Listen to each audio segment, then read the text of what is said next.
Paulista, mas curitibano de coração, um dos mais respeitados profissionais em direito empresarial da capital paranaense e detentor de vários títulos acadêmicos, João Casilo, teve uma atuação decisiva e incentivadora no projeto de formação da cidade industrial de Curitiba e na criação da AESIC. Para celebrar os 40 anos da associação, Casilo nos fala sobre a formação do polo industrial, suas memórias e conquistas.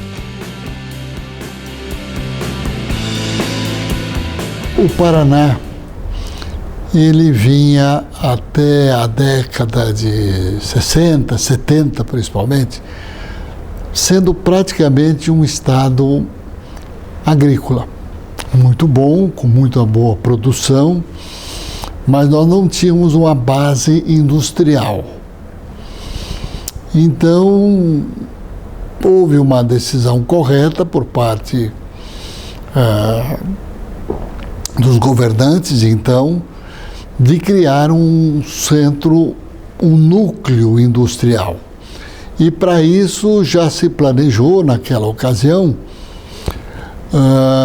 uma cidade industrial, inclusive especificando-se as devidas localizações por tipo de empresa. Então aí começou a cidade industrial. Começou praticamente do zero, aquilo era um descampado, não tinha ruas, não tinha água, não tinha energia elétrica, tá certo? Mas começou ali. Naquela época havia um incentivo de financiamento muito bom e começaram a chegar aqui, então, as primeiras empresas. Ali era uma região absolutamente desprovida de quaisquer recursos, tá certo? Como todo projeto dessa natureza, né? E em função disso, começaram a surgir problemas específicos da cidade industrial de Curitiba, tá certo? Então você tem no Paraná uma federação das indústrias, que representa muito bem as indústrias, e tem outras entidades. Mas a cidade industrial passou a ter problemas específicos de arruamento, iluminação, energia elétrica, continuidade de energia elétrica, uma série de fatores. E aí então resolveu-se criar uma entidade que representasse especificamente as empresas da cidade industrial de Curitiba. Foi o que aconteceu no dia 24 de março de 1977, se criou a Associação das Empresas da Cidade Industrial de Curitiba, que hoje alargou os seus objetivos e recebe empresas de outras localidades também.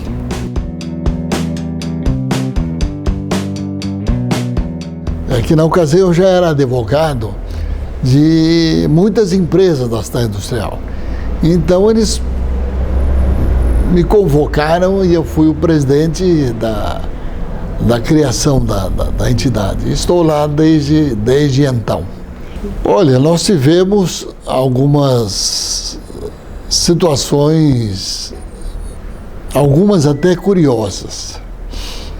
Uma delas que eu lembraria nesse momento é que a cidade industrial de Curitiba recebeu a visita do presidente Geisel.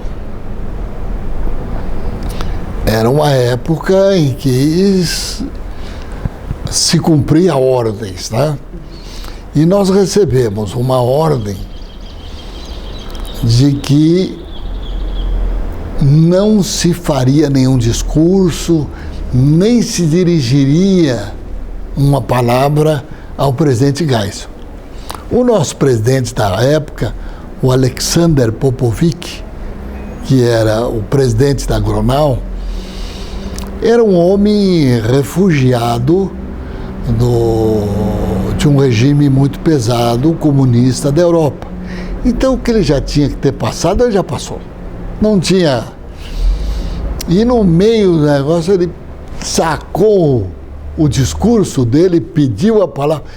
Foi aquele susto de vai ser todo mundo preso. Conclusão, o presidente Geisel dialogou, conversou. Isso demonstra, e é bom que às vezes a assessoria pinta o assessorado muito pior do que ele é. Tá certo? Então nós temos que tomar essas providências. Tivemos na primeira sede da ESIC uma atividade muito grande do Plínio Castro e uma ajuda muito grande do Bamerindos. E na segunda sede também, era presidente naquela ocasião o Martinho Fausti, tivemos também a ajuda do então Bamerindos. Isso foi muito bom porque era uma ajuda local, isso mostrava uma união muito grande. Mas amassou-se muito barro, sujou-se muita barra de calça na cidade industrial de Curitiba. Mas felizmente a realidade está aí hoje e a cidade industrial ela acabou funcionando como polo atrativo das empresas montadoras de veículos que nós temos hoje em volta de Curitiba. Isso foi muito bom.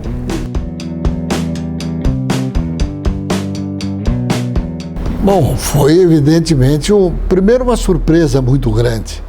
Eu diria, obviamente com um sorriso nos lábios e brincando, que eu fui completamente traído, tá certo? Porque esperaram um dia que eu não estivesse lá na ESIC para tomar essa decisão, para que eu não soubesse. Mas eu fiquei, obviamente, muito honrado.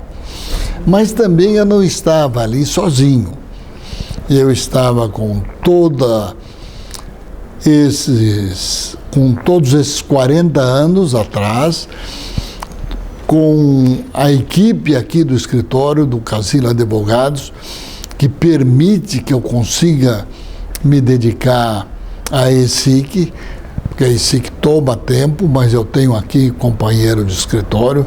Quer dizer, o que estava ali era um conjunto muito grande.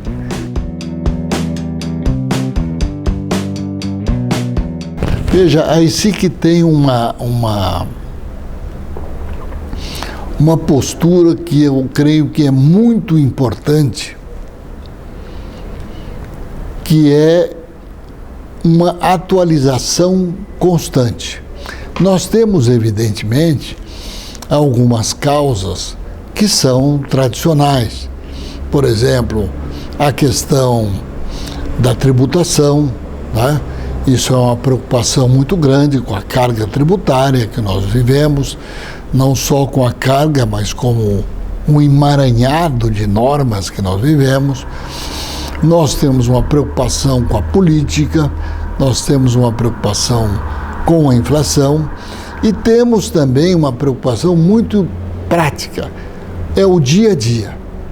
Aparecer um problema novo, a rapidez das reuniões da diretoria ou até uma autonomia muito grande que se dá ao presidente, tá certo? Não deu, ele não consulta ninguém, todo mundo confia nele. Isso é muito bom, porque ao contrário, por exemplo, do serviço público, que a coisa é muito demorada, é muito burocratizada, lá nós não temos isso não. Não temos isso não. Por exemplo, o último convênio que foi assinado com o ISAI foi para o presidente, ele passou para o diretor administrativo, ele passou para mim, eu disse, ok. Aí pronto, nós levamos o quê? 12 horas para tomar uma decisão desse porte. 12 horas, para um, para outro e para outro. Hoje em dia, com essas comunicações fáceis. Veja, é muito importante. Vou explicar por quê.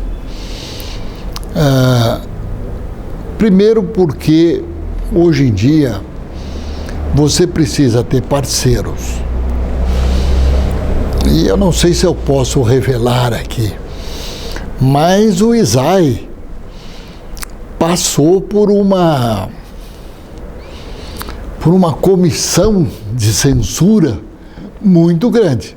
Foram mexer nas vísceras do ISAE para ver se era uma entidade que poderia estar ao lado da ICI, que evidentemente saiu.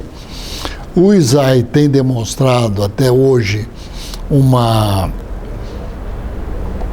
visão também prática das necessidades do dia a dia, trazendo cursos, palestras do dia a dia, da necessidade dos empresários. Então é uma parceria que tem funcionado muito bem, muito bem. E tenho certeza vai funcionar por muito tempo.